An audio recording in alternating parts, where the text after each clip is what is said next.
camps, the USO brings celebrities of show business to entertain the soldiers.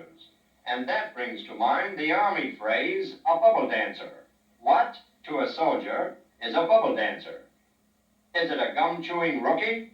A female entertainer at Army camps? A soldier at KP? Or an observer in a captive balloon?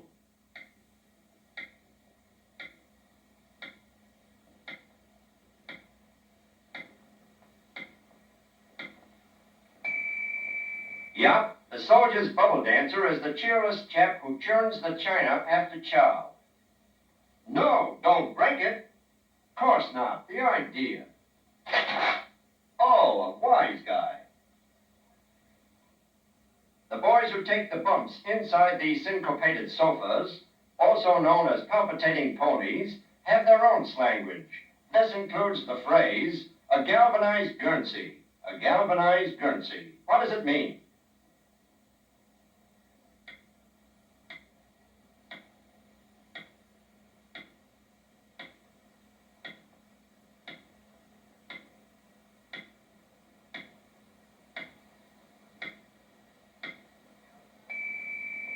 A galvanized Guernsey, my friends, is a can of condensed milk.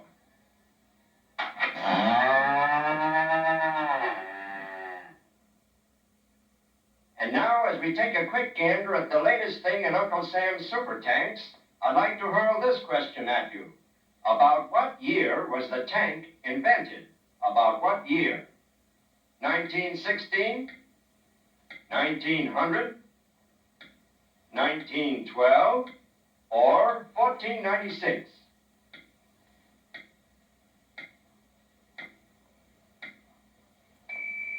About 1496 is correct.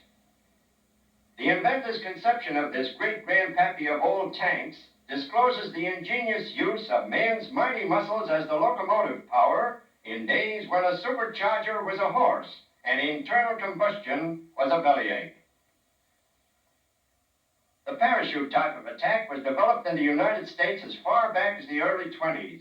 However, our next question is, about what year was the parachute itself invented? About what year was the parachute invented? 1914? 1901? 1806? Or 1496?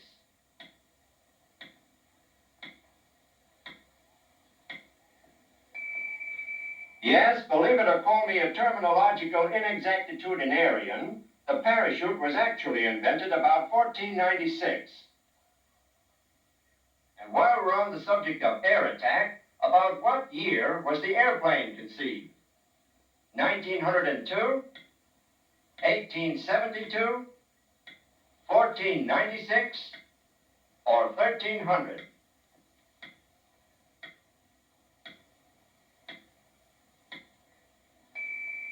Again, 1496 is correct.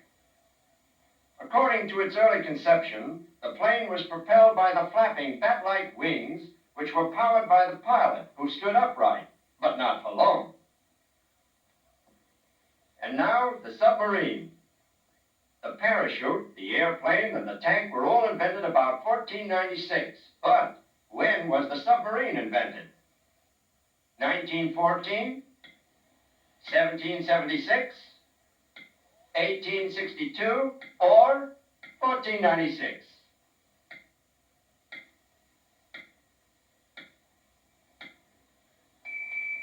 You said it, sport. It's 1496. The top resembled a huge round shield, and the purpose of this sub was to sneak up on an enemy galley at night so that explosives might be attached to the ship's side. The weight of the crew entering here submerged the vessel up to here. Amazing as it may seem, all four of these mighty weapons of war were invented by one and the same man. Now, who was that man?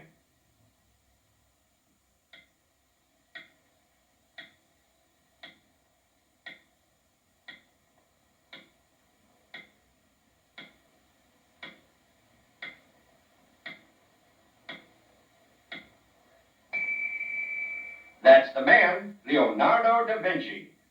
A famous artist with a great inventive mind, he conceived the parachute, the airplane, the tank, and the submarine. His Mona Lisa painting will live forever.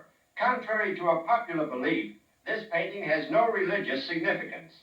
It's merely a likeness of one of Leonardo's girlfriends. Why, Mona! Before I toss my next question at you, I'd like to take you aboard this trim little submarine chaser to witness a drama of heroism in the harbor. Husky young sailors are busy with routine duties, and as we cruise in waters where enemy forces may strike at any moment, eager eyes are on the alert. One of the big battle wagons flashes a signal. Our lookout yells the warning, "Honey barge is approaching." That calls for action.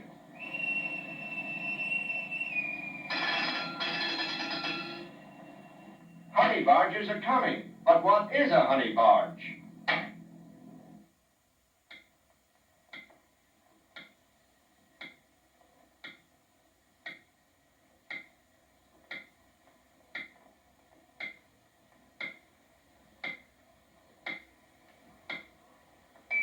A honey barge is, yow, is that fragrant? Aye, aye, sir. Ah, that's using the old bean, boys. The United States Marines. Ever since the American Revolution, they have scored brilliant exploits and have won such nicknames as Soldiers of the Seven Seas, Devil Dogs, Leathernecks. And that brings up our next question, namely, why are Marines called Leathernecks? Is it because of...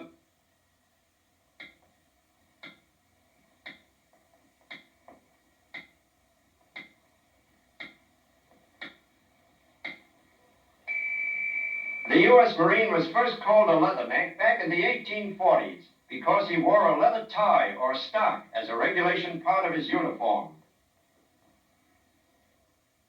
Originating in early American history, E pluribus unum still appears on U.S. coins and documents. What is the literal translation of E pluribus unum?